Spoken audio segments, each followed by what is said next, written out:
മാറ്റങ്ങളെ നിശബ്ദതയോടെ നടപ്പിലാക്കിയ പോരാളി ശ്രീ മോഹൻ നാഗർ, പത്മശ്രീ 2026.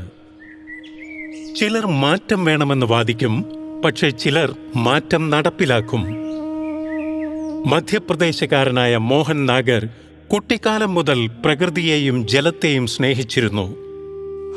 ഞങ്ങൾ പ്രവർത്തനം ആരംഭിച്ചത് വിദ്യാഭ്യാസത്തിലൂടെയാണ്.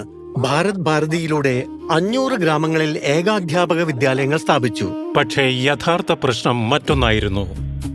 ജീവിതം പ്രതീക്ഷാരഹിതമായി. കൃഷി നിലച്ചു. ജനങ്ങൾ ഗ്രാമം വിട്ടുപോവാൻ ആരംഭിച്ചു. വിശദമായി പഠിച്ചപ്പോൾ ദീപാവലി കാലത്ത് വെള്ളത്തിന്റെ പ്രശ്നം രൂക്ഷമാകുന്നതോടെയാണ് ജനങ്ങൾ നാട് വിടുന്നതെന്ന് മനസ്സിലായി. മഴ ആവശ്യത്തിനുണ്ടായിരുന്നു, പക്ഷേ കിണറുകളും ജലസംഭരണികളും തടാകങ്ങളും സ്റ്റെപ്പ് ഡാമുകളും ഇല്ലാത്തതിനാൽ ജലം മുഴുവനും ഒഴുകിപ്പോയിരുന്നു. നദികളിലേക്കും തോടുകളിലേക്കും ഒഴുകിപ്പോകുന്ന വെള്ളം തടയാൻ ശ്രീ മോഹൻ നാഗർ ഒരു വ്യത്യസ്ത മാർഗം കണ്ടെത്തി. ഒഴിഞ്ഞ സിമന്റ് ചാക്കുകളിൽ മണൽ നിറച്ച് നദികളിലും തോടുകളിലും ഞങ്ങൾ ബാഗ് ഡാം നിർമ്മിച്ചു. ഈ ജലസംഭരണ സംവിധാനം ജനങ്ങൾ ഗ്രാമം വിടുന്നത് തടഞ്ഞു. അടുത്ത ലക്ഷ്യം ഭൂഗർഭജലത്തിന്റെ നില ഉയർത്തുക എന്നതായിരുന്നു. ഗംഗാ ഡിസൈൻ ക്യാമ്പയിൻ കീഴിൽ ഗ്രാമവാസികൾ ഒന്നിച്ചു ചേർന്നു 8000 കോണ്ടോർ ട്രഞ്ചുകൾ നിർമ്മിക്കുകയും സോനാഗട്ടി മലനിരകളിൽ 32,000 തൈകൾ നട്ട് താപ്തി നദിക്കരയിൽ ഒരു വനം ഒരുക്കുകയും ചെയ്തു. ഇത് ഭൂഗർഭ ജലനിരപ്പ് ഉയരാൻ സഹായമായി. മണൽ ഭൂമാഫിയകളുടെ എതിർപ്പ് ഞങ്ങൾ നേരിട്ടു, പക്ഷെ അതൊന്നും ഞങ്ങളെ പിന്തിരിപ്പിച്ചില്ല. ജനങ്ങളുടെ വിശ്വാസം നേടി. എതിർത്തവർ പോലും ഞങ്ങളുടെ കൂട്ടാളികളായി മാറി.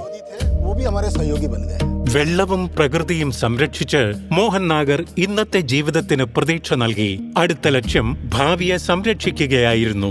ഭാരത് ഭാരതി സ്കൂളുകളിലൂടെ ഞങ്ങൾ കുട്ടികൾക്ക് വിദ്യാഭ്യാസം നൽകുന്നു. സംസ്കാരബോധവും കഴിവുകളും നേതൃത്വ ഗുണങ്ങളുമുള്ള യുവതലമുറയെ വളർത്തുകയാണ് ഞങ്ങളുടെ ലക്ഷ്യം. ജനങ്ങളുടെ കൂട്ടായ പിന്തുണയിലൂടെ ബച്ചാഗ്രാം ഒരു മാതൃകാ ഗ്രാമമായി. അതിന്ന് ശാന്തിയുടെയും വികസനത്തിന്റെയും ഐശ്വര്യത്തിന്റെയും അടയാളമാണ്. മാറ്റം സൃഷ്ടിക്കുന്ന മനുഷ്യന്റെ പിന്നിൽ എപ്പോഴും ഉറച്ചുനിന്ന ഒരു ശക്തിയുണ്ടായിരുന്നു: അദ്ദേഹത്തിന്റെ കുടുംബത്തിന്റെ പിന്തുണ. ഒട്ടനവധി ബഹുമതികൾ മോഹൻ നാഗറിനെ തേടിയെത്തി.